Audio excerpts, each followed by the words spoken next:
Chef Sanjeev കപൂർജിയുടെ ഒരു recipe try ചെയ്തായിരുന്നേ. ഇഷ്ടപ്പെട്ടായിരുന്നു എനിക്ക്. അതുകൊണ്ടാണ് ഞാൻ എല്ലാവർക്കും ഷെയർ ചെയ്യാന്ന് വിചാരിച്ചത്.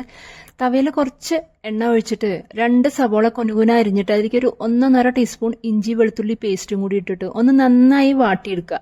വാട്ടാ മീൻസ് നന്നായിട്ട് ബ്രൗൺ ഒന്നും നോക്കണ്ട, നന്നായി ഒന്ന് കളർ മാറി ഇങ്ങോട്ട് വരുമ്പോഴേക്കും ബ്രൗൺ ആവണേക്കാൾ മുമ്പുള്ള ഒരു സ്റ്റേജ് ഉണ്ടല്ലോ, അപ്പം നമ്മൾ ആവശ്യത്തിന് മസാലപ്പൊടികൾ ഇടുക. മസാലപ്പൊടിയായിട്ട് മല്ലിപ്പൊടി, മുളക് പൊടി, മഞ്ഞൾപ്പൊടി, കുറച്ച് ജീരകം നന്നായി വറുത്ത് പൊടിച്ച് വെച്ചിട്ടുണ്ടാവില്ലേ നമ്മുടെ സാധാ ജീരകം, ഇതെല്ലാം കൂടിയിട്ട് നന്നായി മസാല മൂക്കണ വരെ വറക്കുക കേട്ടോ. ഒന്ന് ഫ്രൈ ചെയ്യാം. ആവശ്യത്തിന് എണ്ണ നമ്മൾ ഒഴിക്കണം കേട്ടോ. എനിക്ക് എണ്ണ കുറവാ തോന്നിയിട്ട് 2ാമത് ഒഴിച്ചായിരുന്നു ഞാൻ. നന്നായി ഇളക്കി യോജിപ്പിച്ചതിന് ശേഷം അതിലേക്ക് വേണ്ട ഒരു പ്രത്യേക ഒരു കൂട്ട് എന്ന് പറയുന്നത് മല്ലിയിലയും വെളുത്തുള്ളിയും പച്ചമുളകും കൂടിയിട്ട് നമ്മളൊന്ന് നന്നായിട്ട് ക്രഷ് ചെയ്തെടുക്കും. ചോപ്പറിലോ അല്ലെങ്കിൽ മിക്സിയിലോ ഏതിലായാലും വേണ്ടില്ല. അതാണ് ആ മസാല മൂത്ത അതിലേക്ക് ഇടുന്നത്.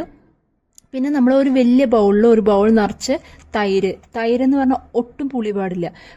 കൂടി ഇരുന്ന തൈരിന്റെ പുളി വരണേക്കാളൊക്കെ കുറെ മുമ്പുള്ള സ്റ്റേജ് ഉണ്ടല്ലോ, അപ്പോഴാണ് നമ്മൾ ആ തൈര് എടുക്കേണ്ടത് കേട്ടോ. ഒട്ടും പുളിയില്ലാത്ത നമ്മുടെ കട്ട തൈര് ഉണ്ടല്ലോ, നന്നായി മിക്സ് ചെയ്ത് ഉടച്ചെടുത്തതിന് ശേഷം അത് അതിലേക്ക് എടുത്ത് ഒഴിക്കുന്നു.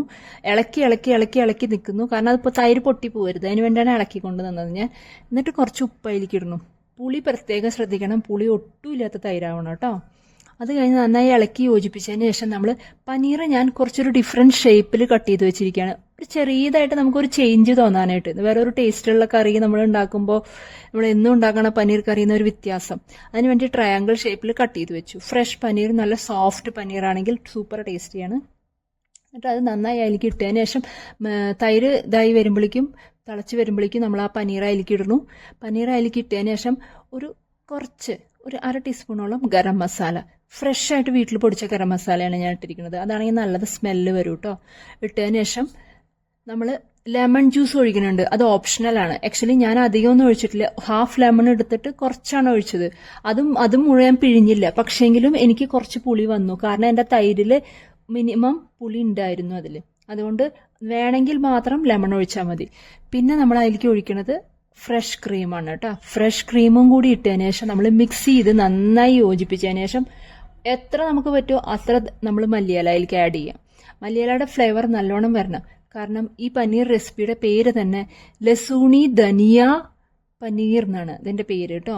ലസൂൺ എന്ന് പറഞ്ഞു കഴിഞ്ഞാൽ ഗാർലിക്, ധനിയ എന്ന് പറയുന്നത് മല്ലിയില. ഇത്രയും നമ്മുടെ വെളുത്തുള്ളി മല്ലിയിലയാണ് അതിൽ മെയിനായിട്ട് ഇൻഗ്രീഡിയൻറ്റ്. വെളുത്തുള്ളി അത്യാവശ്യം നന്നായിട്ട് ചേർത്തുണ്ട്.